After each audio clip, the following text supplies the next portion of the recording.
बीड जिल्ह्यातून अपघाताची एक भीषण अशी बातमी जी आहे ती हाती येत आहे. भरधाव कंटेनरने रस्ता ओलांडणाऱ्या नागरिकांना चिरडले. धुळे सोलापूर राष्ट्रीय महामार्गावर हा भीषण अपघात झालाय.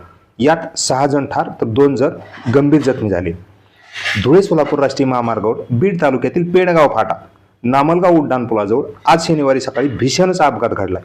यात भरधाव कंटेनरने रस्ता ओलांडणाऱ्या नागरिकांना चिरडले. या भीषण अपघातात 6 जणांचा जागीच मृत्यू झाला असून 2 जणांची प्रकृती गंभीर आहे. अपघातानंतर परिसरात एकच खळबळ उडाली. नागरिकाच्या मदतीने जखमींना तातडीने उपजिल्हा बीड रुग्णालयात हलवण्यात आले. घटनेनंतर पोलिसांनी घटनास्थळी धाव घेत पंचनामा केलाय. या भीषण अपघातामुळे नामलगाव व परिसरात हळहळ व्यक्त होत असून रस्ते सुरक्षिततेबाबत पुन्हा एकदा प्रश्नचिन्ह उभा राहत आहे.